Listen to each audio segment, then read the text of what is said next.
Radio silence, please, Gwen.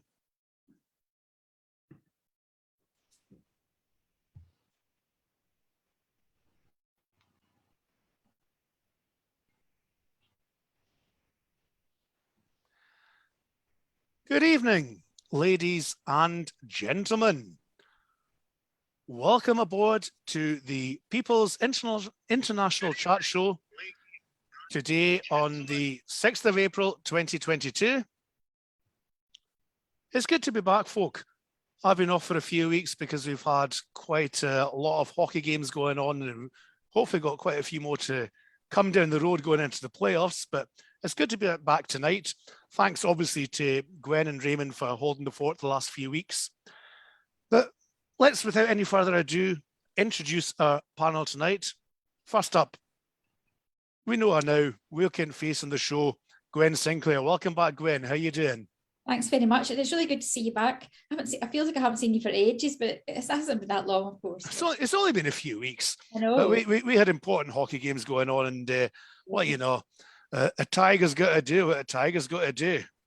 Absolutely. It's just the way it goes. I mean, and end of season, and the next few weeks is going to be mental. This is a small town, just under 50,000 folk, and we're in the quarterfinals of the national playoffs. Wow. And believe me, it is mental round about this time of year. But we're not here to talk about the ice hockey tonight. We're here to talk about Scottish independence. And as I'm sure many of you will know, today is also the anniversary of the signing of the Declaration of Arbroath. So we've got a wee special treat for you all tonight. We're coming live from the Culloden battlefield via Judith Reid. Hi Judith, how you doing? Hi there, Colin, how you doing? I'm fine, thanks. Glorious night up here in the Highlands, absolutely glorious. It looks I'm going to turn my screen down just a wee second, just so you can all see what I'm looking at.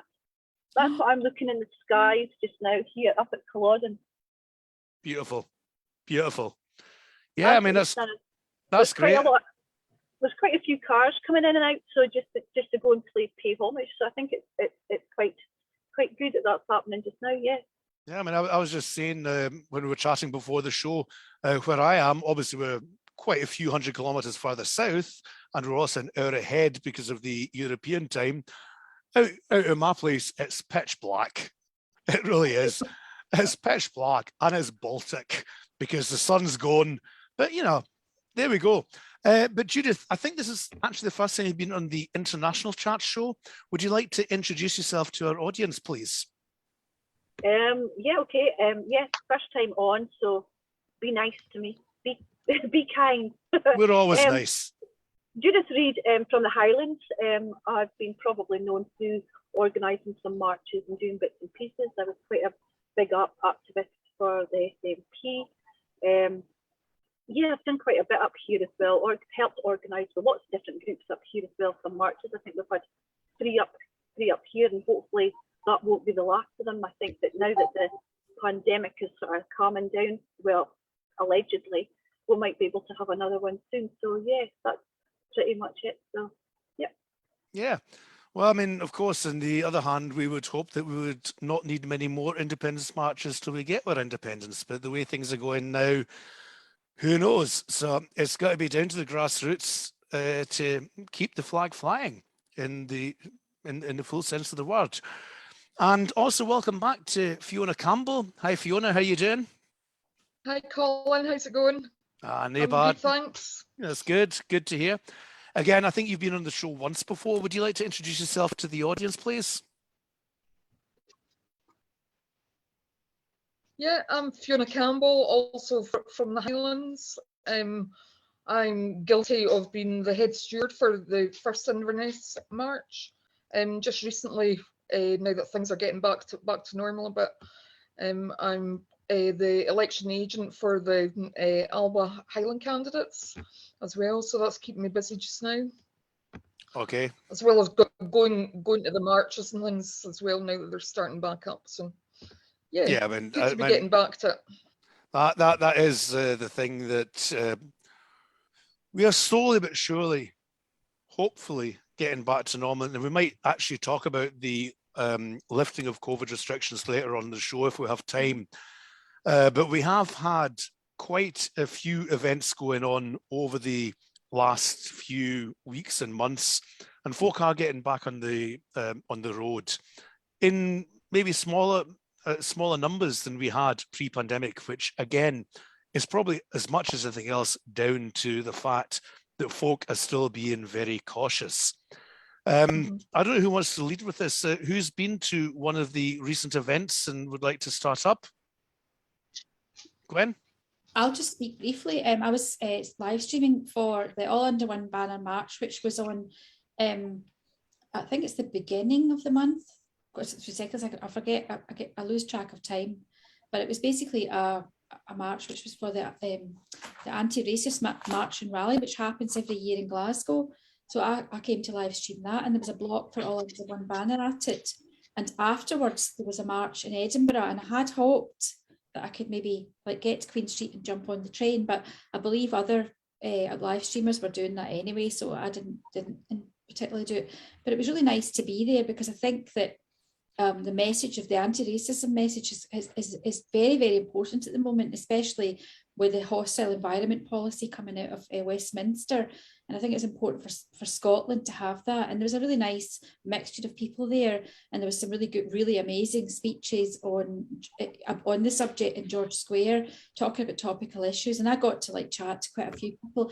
And one of the guys I chatted to was Bob, who runs who's one of the organisers for All Under One Banner. And I managed to get a really nice, I'm quite chuffed with this interview, although you can hardly hear it because of the speeches, I'm afraid. But he was talking about what's going to be happening, what the plans are for this year. And it's a really nice point. I think that the grassroots organisations are just so good. You know, I think we really need to take a bow some of the time. And I don't think we do.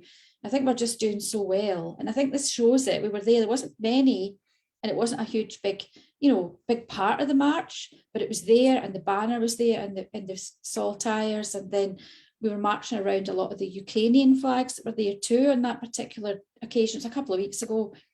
But the march in Edinburgh, I wasn't there, so I'll take a bow out to anybody who else wants to talk, because I didn't make it to that, but it looked amazing. So yeah, I mean, this. I think the interesting thing about the marches so far this year is that there's been one particular absence, and that, of course, is good old Manky Jacket.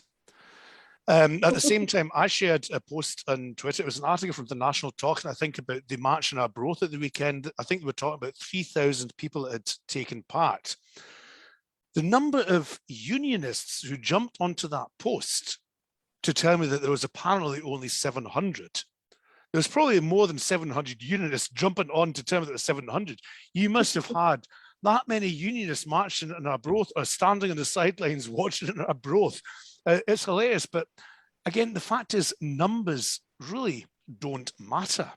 The numbers are down on pre-pandemic, and that can have a whole host of reasons. But the fact is, and this is something that I think is very important, it's something that Pat Lee mentioned to Raymond the last time we were able to meet in person in The Hague, where the turnout was very small. But he said it's not the fact of how many are taking part, it's the fact about that folk are taking part.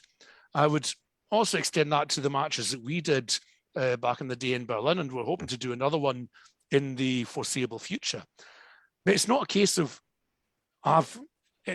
these numbers and the way the unionists on my Twitter timeline were saying, oh, there's only 700. All right, now, even if there were only 700, that 700 folk prepared to spend their Saturday going out on the streets of Arbroath and make a stand for Scottish independence. How many unionists, except for when you get the odd Orange Lodge march in Glasgow, will turn out in such numbers? Fiona, what's your thought on that? Yeah, I would agree. I mean, the unionists have always tended to try and play the numbers down at the marches, you know, so I wouldn't read too much into that. I mean, they'll jump on anything to try and make us look bad. But yeah, I did go to the march in Edinburgh. It was dedicated to the Killie Piper. I'm not sure if many of you know them, but you know, out of such a tragedy, it was really nice to actually spend some time together. Nice weather to get getting to see lots of people again that hadn't been, you know. So yeah, there was only a few hundred but I mean, it really didn't detract from the atmosphere of the day. And it's all about bringing people together and like trying to reintroduce the feel-good factor. I think that's what the marches are about, isn't it? And also, don't underestimate the fact that it's going to take a long time for people to get confidence back again after COVID. I mean, I'm saying after, we're still living with COVID, you know, but so it will take people time to think, well, do I really want to go and be part of a large group of people as well? It doesn't mean that they're not still supporting the cause, and they're not, even if they're not marching, that, you know, they're standing on the sidelines cheering and encouraging the ones that are, you know. You've got the Yes Bikers, you've got Sir Alba pipes and drums that are reassembled, you know. So yeah, we'll get there, but we are just starting to get things back together, you know, and it will take time to build. So, but I mean, again, I don't think, as you say, Fiona, I don't think that is a bad thing that we have smaller numbers right now. I think the important thing is that we are actually getting out there and we are making our presence felt. Judith, what's your thoughts on this? I know you want to talk about another topic in a minute, but we'll just start first of all with the marches, please. I just think again that yes, I think that COVID plays a big part in it. I myself got long COVID, so I'm limited to where I go and who's around me at the time. So yeah, I think that does play quite kindly to everybody. And I think that if we do actually go onto the streets and actually we're marching, it's still showing a great presence. And as everybody else is watching on social media, that again builds up the character of what independence and what our hope is for. So I think that as long as we get some kind of coverage, we're never going to get the coverage that we did, you know, 2-3 years ago when we had 120,000, I think it was, in Edinburgh at one of the marches. That was a phenomenal atmosphere. And whether we manage to get that back again, it doesn't mean to say that there's not that amount of people still vying for independence. I think that it's just we're being pretty cautious. And I think we're absolutely right to be cautious. There are still lots of people suffering, the hospitals are still full of people in A&E and etc. And I think it's a difficult time, but we're still managing to push the message across. And I think that's the most important thing. Yeah, I mean, again, there's been a few comments on the chat. Tina Chalmers, fuel costs also will stop people attending. Absolutely. Anita King, if there was a campaign on the go, the marches would be much bigger. Again, that would certainly galvanize the movement.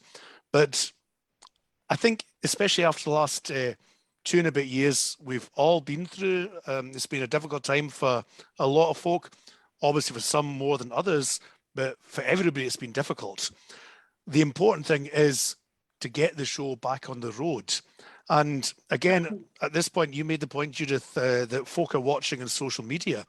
Again, a big shout out to our friends at Independence Live, who do stream those events for folk who, for whatever reason, can't make the marches. They can still follow live on the internet and in some way be a part of it. And especially for somebody living in Germany, where obviously I'm at the stage now where I still feel it's too early for international travel. That's my personal opinion. So I can't get back to the marches like I might have done in 2019. But it's great to see that, to be a part of it from your own telly, from your own sitting room, sitting in your couch. And Gwen, I know you do a lot of the streaming for Independence Live as well, also with a lot of colleagues. We know that Independence Live are skint right now, and they really do need some money. Gwen, would you maybe like to go off on a tangent a wee bit and promote the crowdfunder so that Kevin maybe can sleep calmly one night soon? And you know how much I like to go off on a tangent. It's quite weird when people are speaking. My brain has this thing where it starts thinking about other things. And I was thinking maybe I should come in here. Actually, what I'm going to say before I come in to talk about Independence Live and encourage people to donate £1 or whatever they might decide to spend. At the moment, people aren't spending as much as they used to spend. And I know things are tough and financially, but do you know, And Saturday, I'm going to go back to Saturday, right? Because I feel like I meant to mention Arbroath, but luckily, the other panel members said it was because I didn't mention it. It's because I was thinking that I wasn't able to go to Arbroath. My friend and I were going to go, and she took ill, and then we didn't go, and then it was like stuff that happened. And in my mind was, I can watch that on Indie Live. You know, this thing that we do, right? I can't go, but I'll watch it. But you know, when I did watch it, I had this ridiculously good feeling, like it was like pure goosebumps. In fact, it was almost tearful sitting in my house. Part of it was because I was thinking I'd like to have been there. I was going to be live streaming, but obviously there's other people who were able to pick that up instead of me being there. And that's what's really good. It's quite a good team, a really good team, in fact, who pretty much cover all the events. So that's one aside.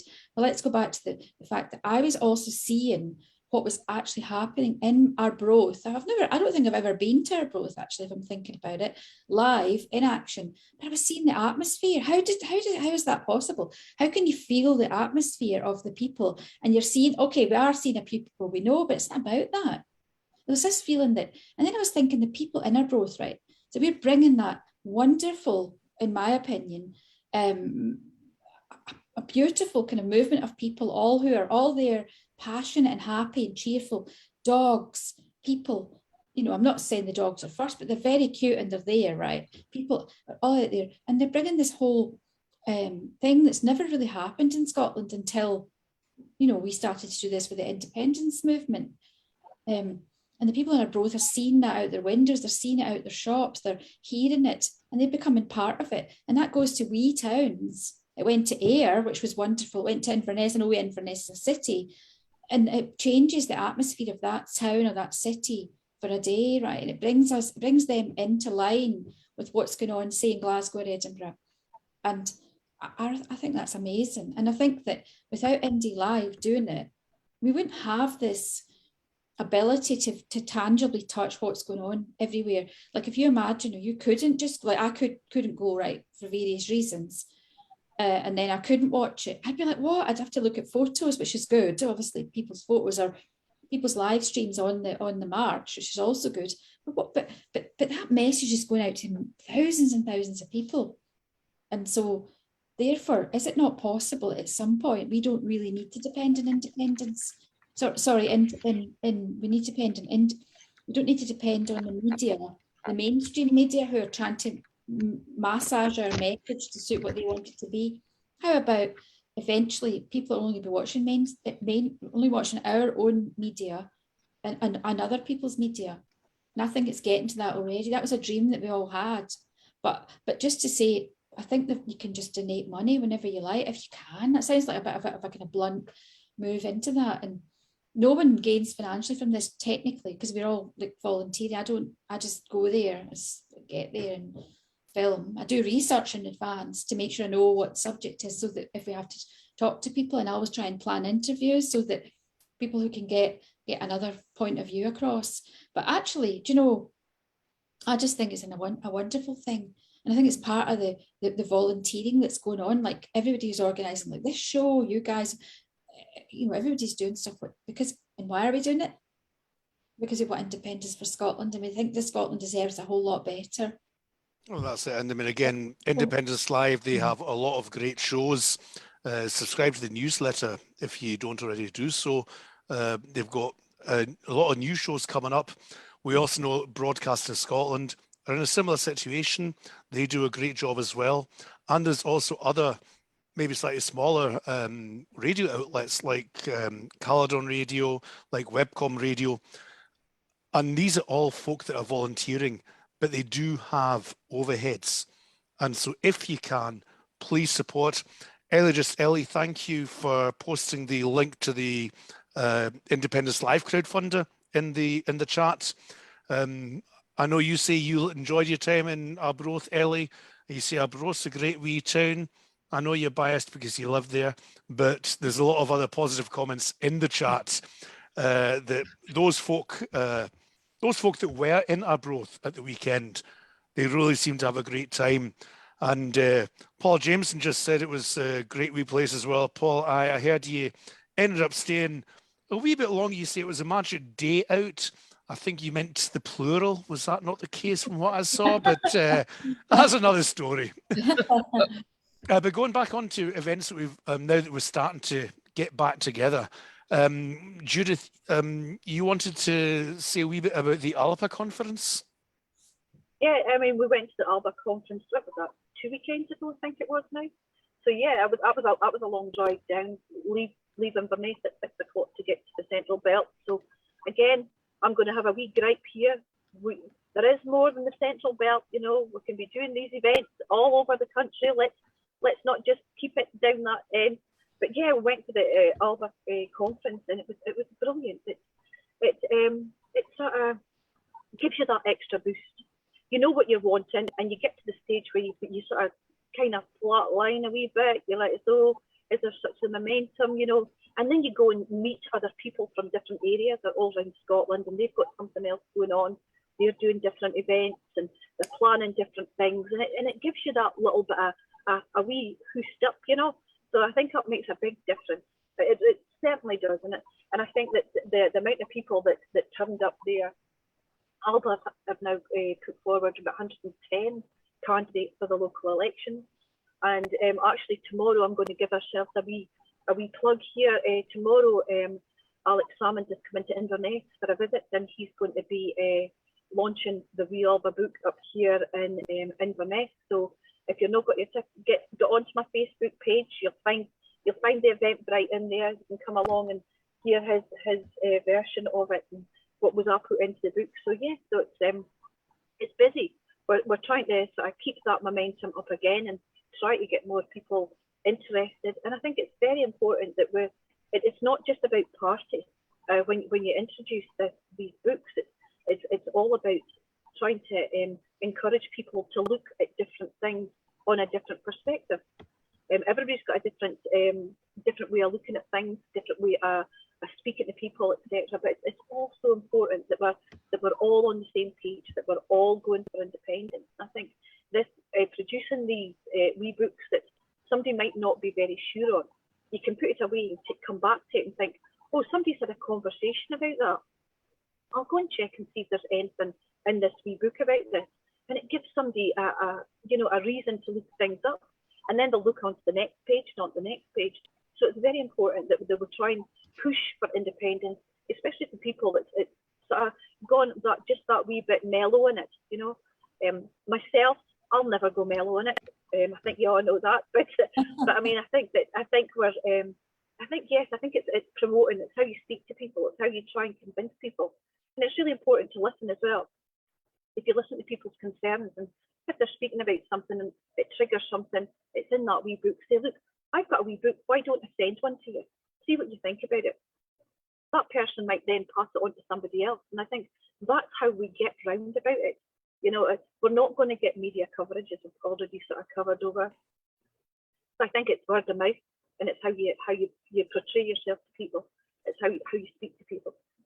Sometimes it's hard. Let me tell you, it's hard, and it's hard not to bite back. But you've got to keep on that even track and say, you know, this is where I want to go, and this is how you want to encourage people to do it.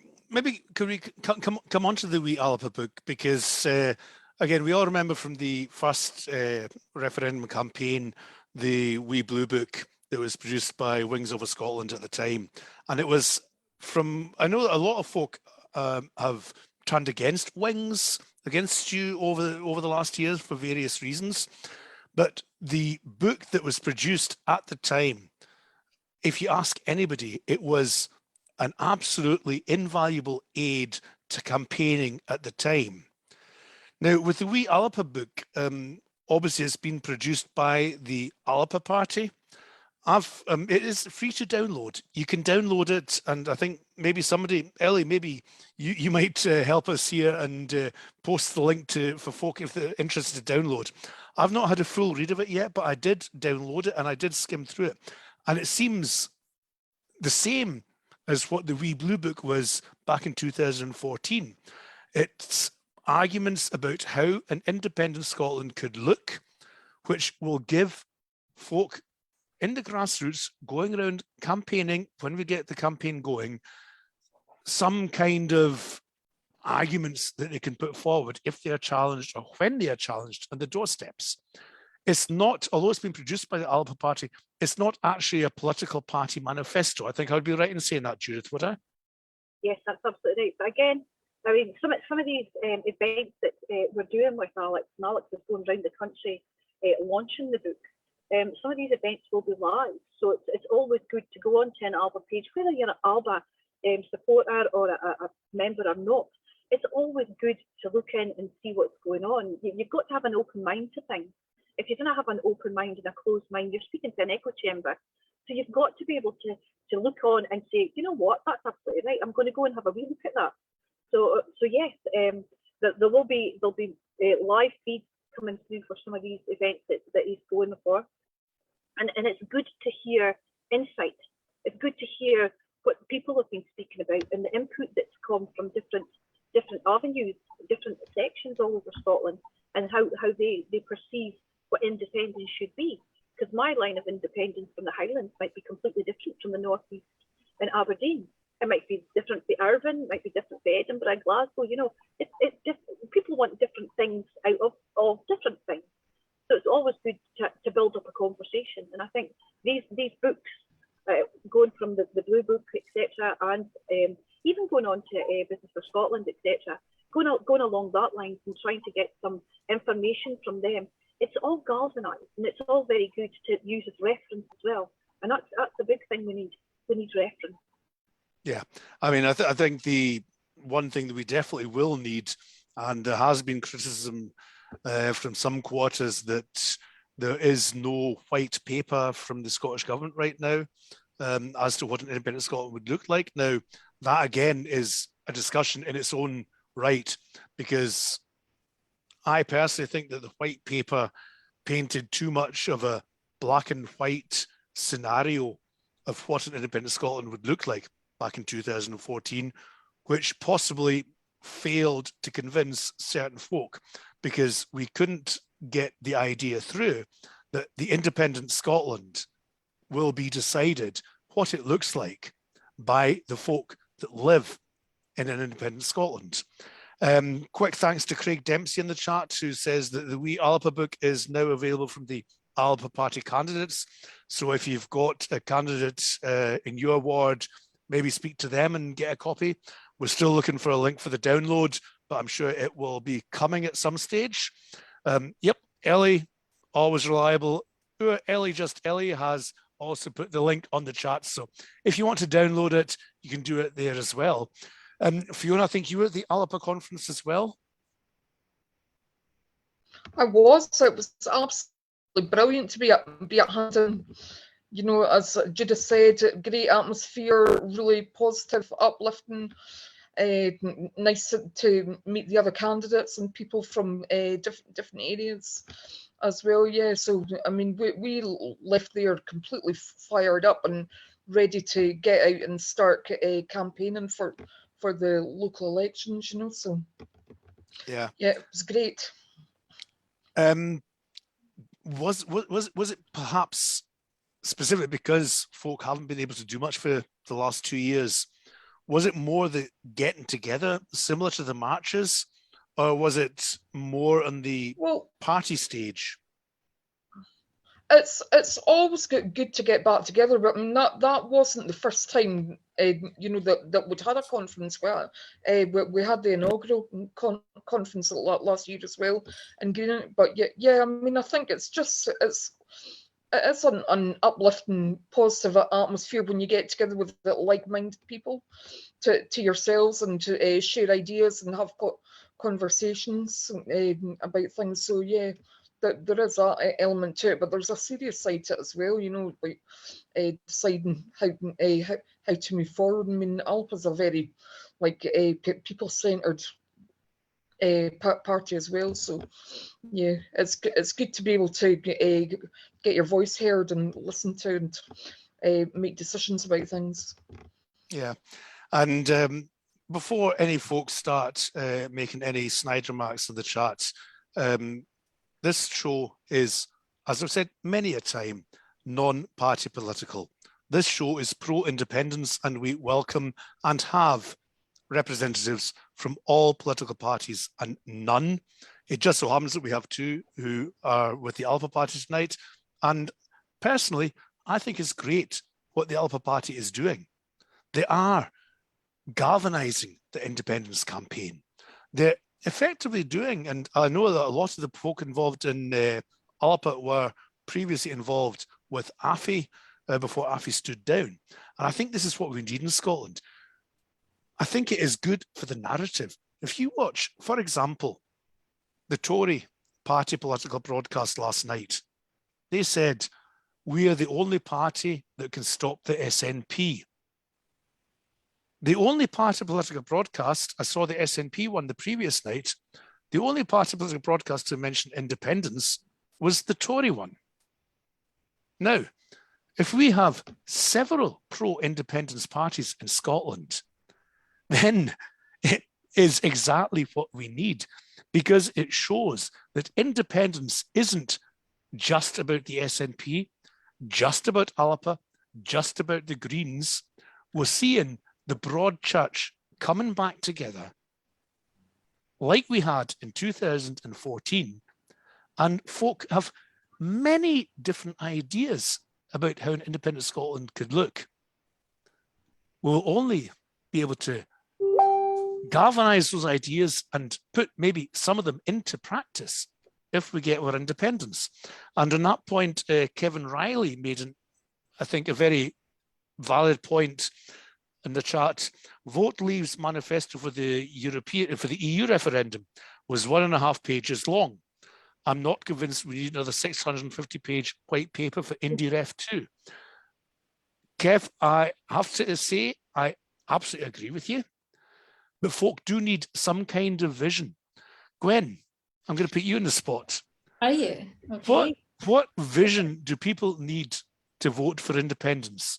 Because it's not going to be enough to say, well, we can decide when we get there. There'll be a lot of folk will need a bit more certainty. Do we have to go to 650 pages though? No, of course we don't. I mean, I actually got a copy of that and I thought it was a great thing, but I didn't actually read it. I have to admit, I didn't have time to read it. I'm pretty sure all of you were too busy campaigning for independence to have time to read it. A great big, I mean, it was a huge big thing and it was great. And occasionally I quoted it and got slated quite a few times on Twitter, but I was very new to Twitter at that point. So I wouldn't bother my arse anymore writing half the stuff I wrote then. But anyway, John, I'm going to just go back just a little bit in the conversation to the talk about the wee Alba book, right? I was really pleased, right, because I was able to download it last night from a PDF and I read it and I thought this is absolutely lovely. It's like, okay, I'm not a member of Alba, but I actually think that it kind of brought me in mind of a bridge and a gap from, there's a gap between the grassroots, okay, and the political Scottish government, okay, they're a political party, they're in power of the SNP, but there's a gap and they have made a gap, whether they've deliberately done it or whether it's just occurred. They've not been, I don't think they should, I think they should have been more involved with the grassroots because a lot of the grassroots members were members of the SNP, but essentially me, first of all and foremost, I'm a grassroots campaigner for independence. And one of the main reasons I want independence, apart from many, many reasons, one major reason would be because we could make our country a far better place to live, but also because I believe that I don't want nuclear weapons. 100%, I've campaigned on that exact thing, even one issue, since I was 16. I think it's absolutely a diabolical thing. But the wee book, the wee Alba book, is a lovely book and it's great and I really enjoyed it. I was sitting reading it. It was last night actually. Just I was so pleased because I knew I could find a download on it. I didn't know if I'd have to like get a copy or something. And I feel as if it's bridging a gap. That wee book in itself is bridging a gap that needs to be there. And I don't think we should think about whether we've got a date or not yet. I think we're not going to stop anyway. Look, us lot here on this panel tonight and a lot of people who are watching and probably people who are not watching, we're going to campaign anyway. I'm not stopping. I don't care whether there's going to be, but we're going to keep pushing for it. And the campaign is about pushing for independence at this point because we don't have a date. What we're doing is campaigning for a moment where we can get independence. We want it peaceably. This is the thing, you see. And what we're doing as a movement is making a peaceable way to get it to happen. And I think that the wee blue, and I think a lot of what Alba is saying, and in the conferencing, etc., is they're picking up in the grassroots and potentially saying, look, we're kind of politicising. Maybe I'm wrong here, this is my opinion. We're kind of politicising the grassroots in that we're wanting to have a voice in local government, which is good, I do think. We're wanting to have a voice in potentially in Scottish Parliament. We do have two voices, or they do. Alba does have two voices in Westminster at the moment, which a lot of people probably haven't. I don't know that. So it's looking. So we're getting a kind of grassroots voice coming out, and I've noticed that the two MPs are very often available to be at events. You know, I mean, I've stood beside them and I've been helping out behind the scenes at Hope Over Fear, and I've seen them at things, which is really good. And I do notice that if the Scottish Nationalist Party want more support and more kind of like credibility within the grassroots movement, which I think they should want, I can't make them want it, but they should want it, then they should be attending and being part of this a bit more. But in my opinion, I think that Scotland's a country that's got diversity, an enormous amount of diversity. We've got people who live here. It might seem like Scotland is like, but we've never been allowed to be a normal nation, so we don't really know what it is that we want in the future. But what we do know now is we are diverse.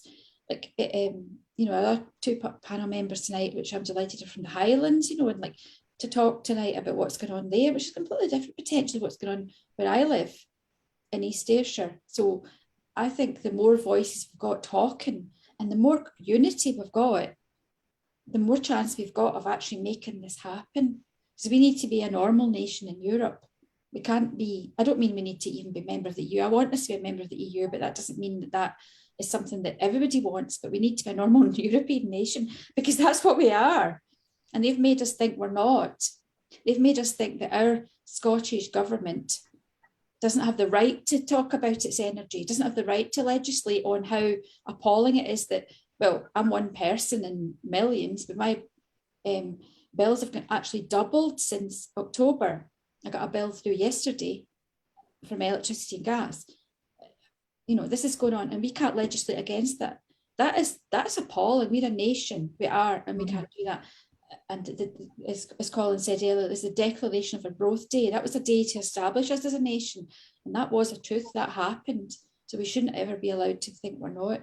Sorry, I feel as if I've ranted now. No, it's good. A wee rant is always good. I'm quite passionate about it. A wee rant is always good. And I think you did raise a lot of very important points. The first thing, obviously, is unity within the movement, irrespective of what party support. And we're going to come on to that in the next topic, which we're going to go on to in a couple of minutes. The other thing is Can also... I just make a quick point?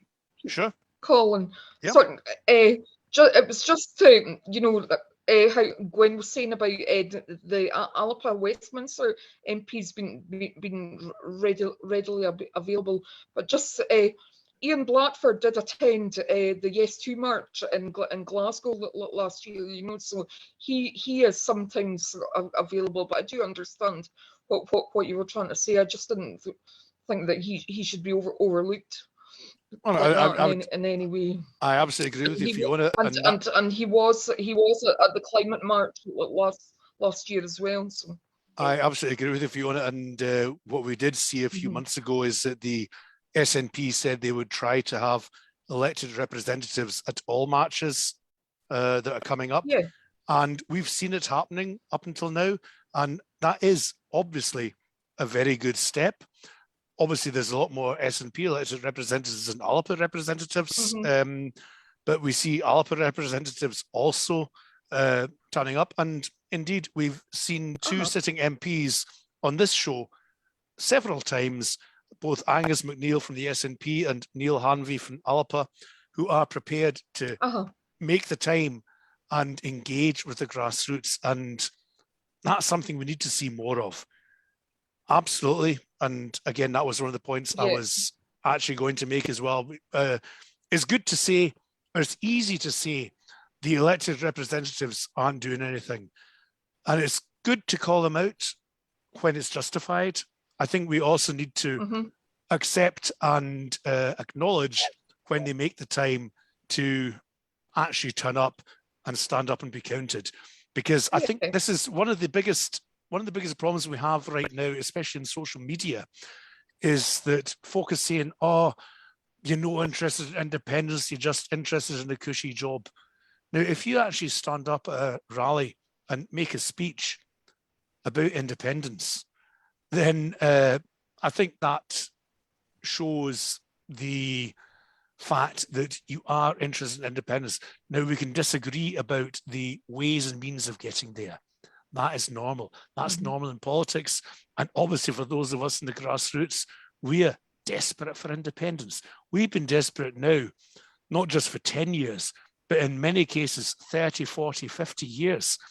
And we just want to get it done. The elected politicians, they have sometimes different views as to the strategy. I don't think it is always fair to suggest that because we disagree with the strategy, we disagree with the aims they have. And I think that's an important point that we need to think about. Again, now that we're all getting back on the road again, and this brings us to the next topic, we need unity within the movement. Social media is toxic right now.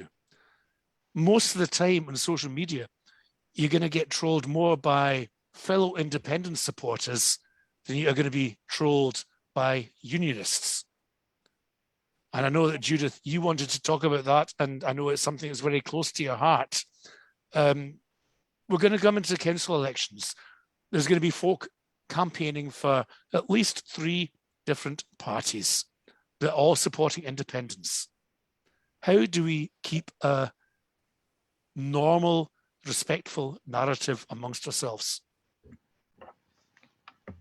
I think it's not only down to an individual. I think it needs to come from top down as well. I think that it needs to be escalated up and then brought back down again. I think that if you've got MPs, MSPs slating each other, that bad behaviours, that's something that I'm really, it just absolutely irritates the life out of me. There's no need.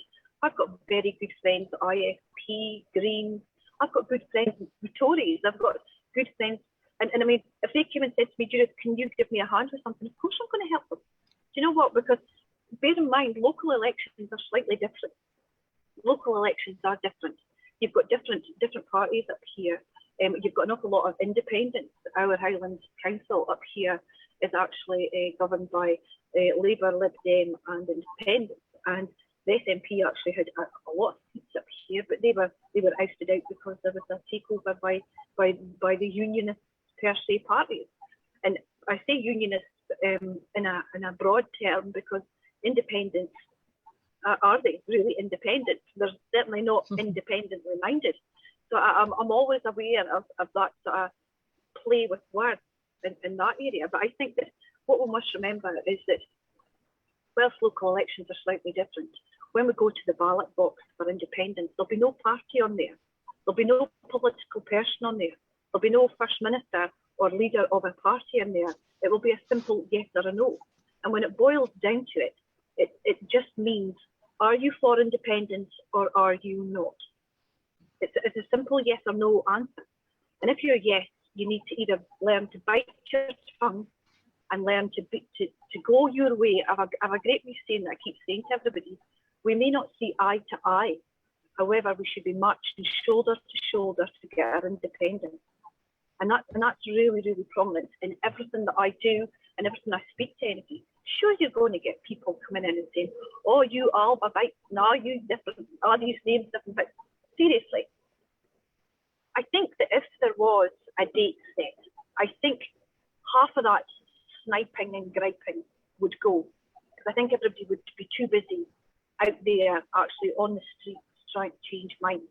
But because we've had a multiple and a fracture of things that's going on just now, COVID being in a high one, we're all sat in house, and the only person we're actually having interaction with is usually as in what we're doing just now, on social media. So I think that we've got to right back, got to take a breath and say, what do we really want?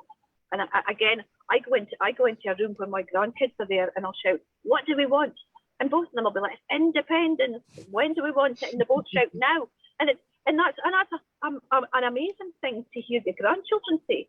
And whether it's just because I've drummed it into them or not, I don't know. But you've got to be able to have a bit of a laugh as well. You've got to be able to laugh. You've got to be able to converse with people. Yeah, I mean, I think, as you say, there obviously is a very serious side to what we are all doing. We're talking about the future of our country. And at the end of the day, I don't think, certainly here, again, fine, sure, preaching to the converted, we know that Scotland is not served well by this so-called union. But these wee lighter moments, like you just said, Judith, with your grandkids, I mean, absolutely great. You know, it's, yeah, you probably did drill it into them, but sure, why not? I mean, hopefully by the time they're of an age to vote, they won't have to vote for independence because we already have for independence. But these are these little things. And again, the marches and rallies I've been at over the years, again, unfortunately, due to COVID, not for a long time, this was the feel-good factor that we had. We were doing something serious, but we still had a great laugh, whether it was meeting up with folks, seeing folk again, having a bit of banter. It was absolutely brilliant.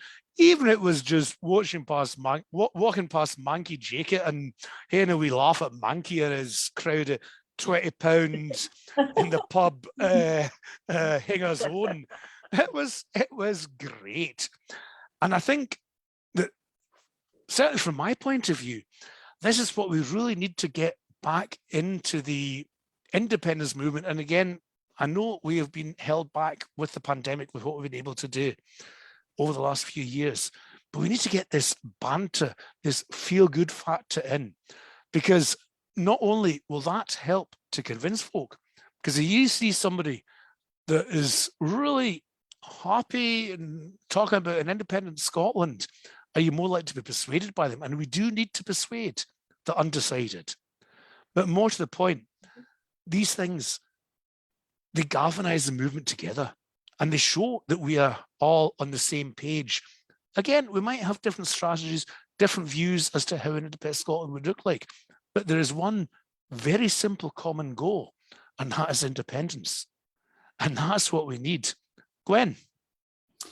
Well, yeah, absolutely. I mean, it's not going to happen. Westminster's not going to change any of the things that we are wanting to have happen. I mean, they've had how many years now? Let's be honest. They're not going to get rid of nuclear weapons. They're not going to eradicate poverty. They're not going to pay a decent pension. I mean, they're not going to even think about what's happening in the rest of Europe. They think if we can suddenly make the people in the British Isles, they think that they look around and think that Scotland and England, Northern Ireland and Wales don't know anything that's going on in Europe. We won't be upset about it. But obviously the rest of Europe gets a decent pension, but the people here don't. We're not going to have any of the things we want to have happen unless we get independence. And it's a really serious issue. Like you say, I think it's important that we take it as a serious issue. But a lot of us have got a lot of really good sense. Scott's got a brilliant sense of humour, but the problem is that sometimes that sense of humour, like for example, you know, when I've discovered that when I was a young girl, it was nuclear weapons, and my dad talked about it, he glibly said, "Oh, don't worry about it. If it went up, we wouldn't know anything about it anyway," as though we didn't matter. We're just like fodder for some kind of mad thing that was going on. He didn't mean it to be like that. Was his way of comforting us, by the way, and I'm pretty sure I'm not alone. And it is sort of funny that this is how Scottish people deal with the horrors of the things that have been inflicted on them. But let me ask you tonight, let's assume that that's no longer acceptable. This is 2022, right? And we all know that what people believe and think, and we're empowered, we're self-empowering ourselves in every level. It's no longer that kind of, oh, well, we won't know anything about it anyway, we'll just accept it. So in other words, bring it on, you know, any day now, and we'll be fine about it. Frankie Boyle said, been fried to the temperatures of mercury. I'm pretty sure I've said this before in this show, but it's one of the things that I think is, again, that humour about it, absolutely appalling. So we have to accept that type of thing, and then we carry on talking for another 10 years, and we'll still be getting blasted and hassled about folk losing their, oh, you'll lose your pension if you vote independence. Like 10 years from now, I can guarantee that will still be happening. And we'll still, what about our currency? Nobody cares about currency, right? And actually, if looking back, 60 years ago, people all over Scotland marched in an abhorrence about nuclear weapons, but we got them anyway. So we don't matter. What we're saying politically has never been listened to. It doesn't matter. And it's time that we actually started to get ourselves and the people of Scotland to believe in themselves. No longer accepting that glib, well, it's quite acceptable to be cannon fodder for nuclear weapons, bring it on. Because we are a blast zone. That's, sorry, where I live is on the blast zone. Judith, and you might actually be okay where you are, but you're not going to be happy about that, literally, because and that's what they've put us in. They've put us in that position because they don't want to be put in that position for themselves. And one, sorry, really dark point, I will move on, is a lot of people on Twitter just now are saying things like, this isn't necessarily Scottish independence campaign, as I've noticed people saying that the UK has basically been harvested. And we're like, well, we knew that for a long time. We're a colony, we know we've been harvested. They're taking all our resources. And I thought that sounds a bit far-fetched, you know, in my mind, until the other day, Jacob Rees-Mogg was supposedly saying on national radio, we're going to take every single drop out of the North Sea. That's our plan. Sorry, that's harvesting. Well, of course, they told us in 2014 it was running out. Yeah, exactly. But I think you made an important point, for example, about currency. And again, as I've said to several of you privately, and I think I might have mentioned it in the show before, I really do hope I can get back to the march in Dumfries, which is in June. I hope that we'll be at a stage with COVID where international travel is a bit safer. Right now, I'm not happy with it. I'll be the first to admit it. And that's me. I know I'm allowed to. I don't feel happy with it. But Dumfries and especially the south of Scotland, again, Judith, you were talking about different issues, different priorities in the Highlands and Islands and Inverness area. It's the same in the south of Scotland. And I know the south of Scotland a wee bit because my parents stay in Arran. And I really want to get back to that march because having lived in Europe, I know that all these things about currency, all these things about borders are non sequiturs. It's not the end of the world. And that's why I would hope to be able to get back and be able to maybe speak to the good folk of Dumfries and the surrounding areas with personal experience, because that is exactly what they were trying to tell us in 2014. What currency will you use? What if you have a hard border? And on the topic of currency, maybe just as an aside, I saw a nice wee post on Facebook the day. They ask us what currency we're going to use. It doesn't matter. Tatty scones are over £1 now as well. That's right. Also, shout out to the Silent Clansman. I've been banging on about our indie tree, strong roots and many branches, and all moving in the one direction. Fiona, come back on that, please. Yeah, completely agree with them. I mean, it's you know, it doesn't matter what party you belong to, or if you belong to any party. You know, it's just we're all fighting for the same cause, and all too often, you know, you see it happening online. You know, if people feel like they're losing the argument, then they'll become personal about the person that they're talking to. You know, so I think that's something that needs to be addressed. You know, in the fight for unity, and that be respectful towards other people, and don't be getting drawn into arguing with your neighbour and your friend and that. You know, because in the fight ahead, when a date is announced, we're all going to need all our energies to be fighting for the same cause, not to be fighting each other. You know, so it's not nice, and it makes people belonging to the indie movement look bad. You know, if you see that the unionists laughing at us all arguing amongst ourselves. Yeah, I mean, that's my view on it. That's a very important point, Fiona, because we all know that over hundreds of years, the policy of the UK has been divide and conquer. Yeah. And divide and conquer. If they let us divide amongst ourselves, then we're doing their job for them. So, folk, I mean, let's get this focus back onto independence and not about fighting amongst each other, which pro-independence party you support, because the only folk that's helping are the unionists. It is really as simple as that. Well, folk, we've just about come to the end of our hour. Tonight, again, we will have the Blether at the Bar. I will post the link onto the title bit of the Facebook post, so as you can all get in afterwards. We'll let you in about 10 minutes after we go off air, as always. So if you want to come and join us for the Blether at the Bar, it's always a great laugh, always great discussion, and it's all what stays at the bar, or what is said at the bar, stays at the bar, that way around. I'm going to come around the panel now, first of all, for some final comments for the night. I'll come to you first, Gwen. Yeah, just a few comments.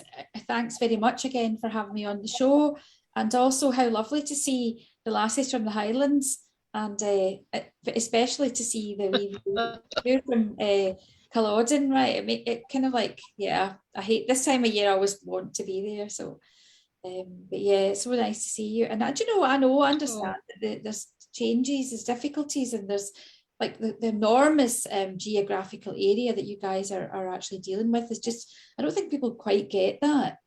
Really, you know, where I stay, I can like walk for a few miles, and there I am in another town. You know, literally, and they see themselves as another town, and that's fine. But in the Highlands, it's not like that. And that, you know, and also the history of the Highlands has been really, really difficult. But that's maybe another discussion for another night. And, you know, but yeah, but it's so lovely. And you know, just wishing you as well to crack on with your campaign, and lovely to see. Hopefully I'll see you there in person. And you, Colin, if you can make it for Dumfries, that would be really nice. I'm hoping to, as I say, we'll need to see how things go. Again, just to pick up on a point you raised about the Highlands, we do actually have some plans for the coming months that we're going to, in our shows, focus on yes groups in various regions of Scotland. And I'm sure Judith and Fiona, you'll be back for the Highlands, and also for the south of Scotland, and also for other areas. And we're going to try and make that a bit of a series over various shows that we say we do a bit of a spotlight on a particular part of Scotland, because depending on where you live, you're all going to have different priorities for independence. And Gwen, thank you to you, because that was your idea. And I know that in the background, we're going to be working on it in the next few weeks. And hopefully in a few weeks, probably after the council elections, we will be able to do a wee bit of a spotlight in various parts of Scotland and the Yes Group activities in those areas. So, I mean, that's something to look forward to. Fiona, your closing words for tonight, please. Yeah, thanks, Gwen. It's been lovely to see you and Colin as well. I'll be at the Glasgow March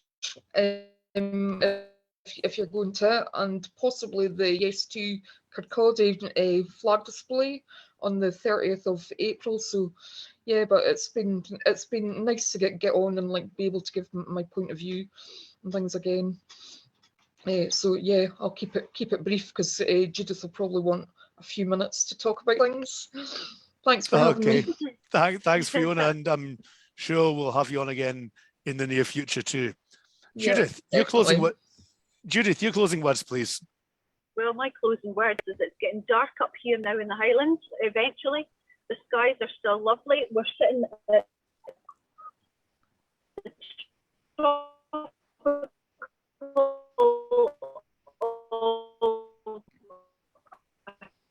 I think you just moved your mobile and lost your signal. tropical degree of 6 degrees. We're not doing too bad. This time last mine. It's now just turned 6 degrees, dark here in the Highlands. We did have a bit of snow 2 days ago, about 2 inches of it. So yes, it's I think it's 4 seasons in one day as usual up here in the Highlands. It's I love it up here. I'll always fight for all the causes there is for up here and especially here at Culloden, people development. But I think that maybe you can take me back another day about are these corporates trying to get in here and develop on our Culloden battlefield, which is atrocious. That's a big fight that we have, and that's we've got to keep an eye on that just to make sure that is not going to be taken to the skim of the milk again. So we just have got to be very mindful of what we're doing. But yes, thank you very much, and it's lovely to see you again, Gwen. It's been so long since I've seen anybody, and thank you very much for inviting me on, Colin. And Fiona, you know yourself, I'll see you tomorrow. So thank you very much. Oh no! Well, there you go. It never stops. It never stops. That's obviously no international travel It involved. never does. No. Well, folk, Well, I don't know. From my area to Judith, we're about 30 miles apart. It might be a bit of a challenge. well, I mean, I actually worked out that where I stay in Germany, when this war in the Ukraine started, I actually worked out that Kiev is actually closer to where I stay than Edinburgh is. Wow. I don't know, a few hundred kilometers for Inverness. So I'm a wee bit out of the grassroots at the minute in one sense, but obviously never, because I'm always there on Twitter. No. And we do a show, and we like to show the international side that there is support for Scottish independence there. I think that is really important. We come to the end of the show for tonight. First of all, huge thanks to our panel, Fiona Campbell, Judith Reid, Gwen Sinclair. Judith, live from Culloden. I don't think we've ever done that before. That was great. Live from Culloden. How many talk shows can do that? I don't see BBC Debate Night doing that. I don't see BBC Question Time doing that. They certainly do. But it was a great night, and again, thanks to the panelists for your contributions. Thank you all watching us for joining us. We will open up the leather at the bar in a few minutes. I'll post the link as I promised, and we'll get that sorted out. And on that basis, going on with what the panelists were saying when they're closing words and what we've been talking about the last 20 minutes or so, it is about Scottish independence. It isn't about which pro-independence party you choose to support. It isn't even about which possibly pro-unionist party you choose to support. It is about independence. Now, obviously, we're not going to sign a blank check.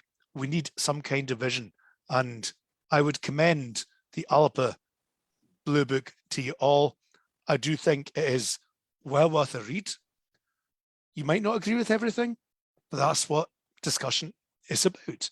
That is why we're all here. We're happy to discuss things. It's not a problem discussing things, but discuss respectfully. And especially coming up with the local elections, and we will have a show in the next week or so where we'll explain the voting system in the local elections, because that is also very important. So stay tuned for that. But whatever party you support, whichever party you choose to canvass for, remember, other parties are out there that are also pro-independence.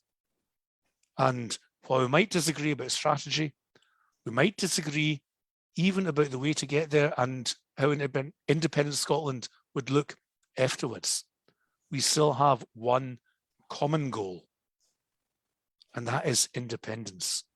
So didn't fall out with each other. Please. That's the last thing we need. Thank you all for watching us. That was the People's International Chat Show for the 6th of April, 2022. See you next time, folk. Good night. Good night. Night. Right.